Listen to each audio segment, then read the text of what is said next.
En ce mercredi 11 octobre, une fois encore, le souvenir nous rassemble autour de Dominique Martinez-Chenet et Madame Lucie Water.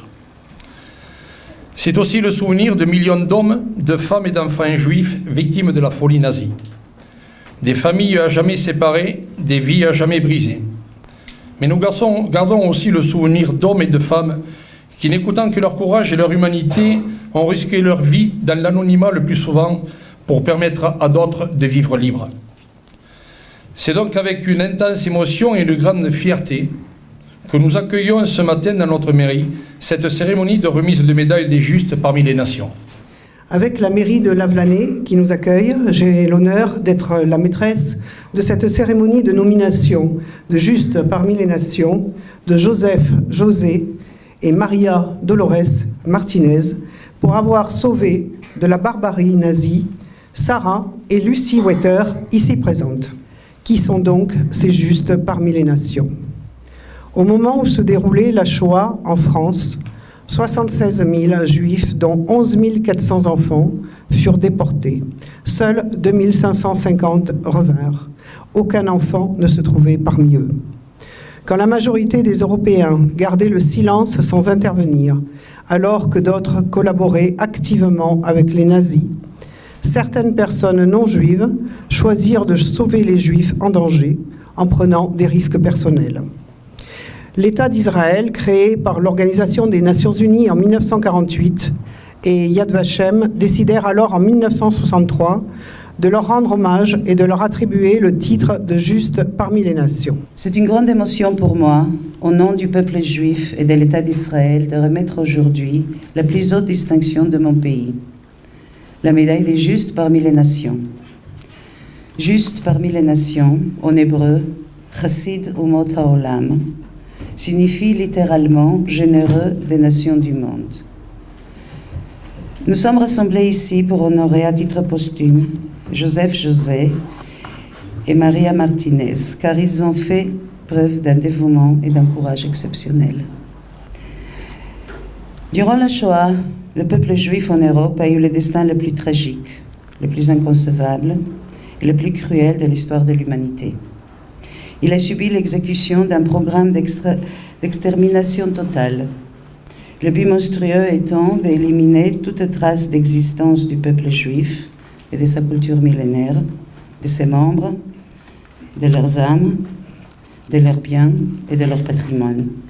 Ce crime fut planifié par le régime nazi, mais pour être réalisé, il a bénéficié de complicités individuelles et collectives de la part des gouvernements ou d'administrations ayant fait le choix de la collaboration.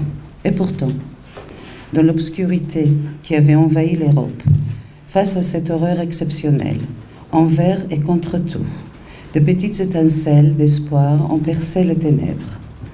Dans cette ambiance de terreur, certains individus ont agi, souvent seuls, sans soutien moral ou matériel, mais dotés d'une conscience de fer et d'une vision claire. Ils ont bravé l'appareil d'État et la mobilisation des masses montées au service du mal. C'est à la famille Martinez que Sarah et Lucie devront d'avoir pu traverser la guerre et en se dissimulant, mis à l'abri par ce généreux couple, et ce jusqu'à la libération. Un tel engagement, une telle action, un tel courage furent extraordinairement héroïques à cette époque-là. L'État d'Israël tient à honorer ces personnes qui, au péril de leur vie, ont aidé des Juifs pour chasser à déjouer la fatalité.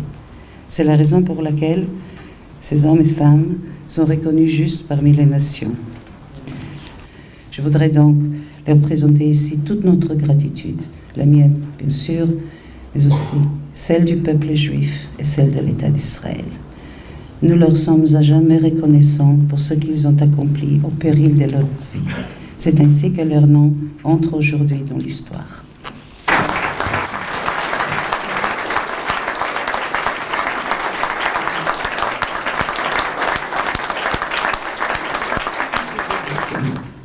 Dans la France des années 1940, marquée par la xénophobie et l'antisémitisme, il est vrai que les Juifs ont été dénoncés par leurs voisins, trahis par des passeurs.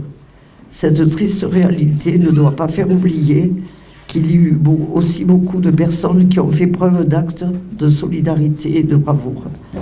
Parmi ces personnes, il y avait Pépé, mon papa donc, et Maria, ma maman. C'était juste mes parents. Braves à les risques encourus, mes parents ont incarné l'honneur de la France, ainsi que les valeurs de justice et de tolérance et de l'humanité. Désormais, parmi les justes qui ont risqué leur vie, figurent 2 Ariégeois. De plus, Pépé, mascotte du rugby, et maman, qu'on ne pouvait appeler que maman la tendresse. Merci à tous. En partant de Paris, on ne connaissait pas Lavelanet. C'est un neveu à mon grand-père qui a dit « Moi, j'achète du tissu dans un trou perdu dans les Pyrénées. Là-bas, les Allemands ne viendront pas nous chercher. » Hélas, ils sont venus. Et comme on parle beaucoup des collabos et de ci et de ça, il faut penser aussi à ceux qui, sans réfléchir, sans savoir qu'ils risquaient leur vie également, nous ont cachés. Pour Pep et tout le monde, toute ma famille est reconnaissante. Et à Pep et Maria, et à la ville de Lavelanet. Rien ne pourra effacer la tâche indélébile de la collaboration dans l'histoire de France. Mais les justes, vous qui êtes ici parmi nous, vos parents, madame, les justes, vous avez sauvé les Français en sauvant Lucie et Sarah, en sauvant tous ceux qui ont échappé à la mort. Vous avez sauvé notre honneur de Français plus jeunes aujourd'hui.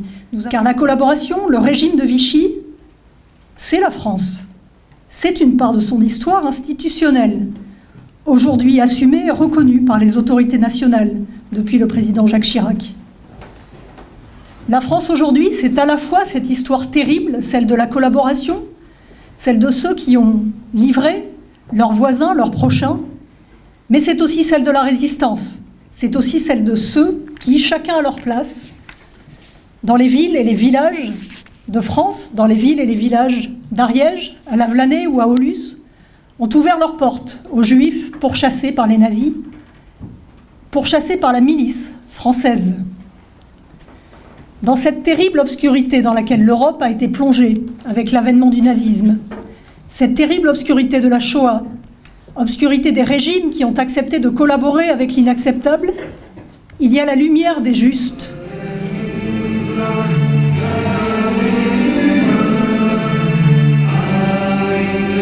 I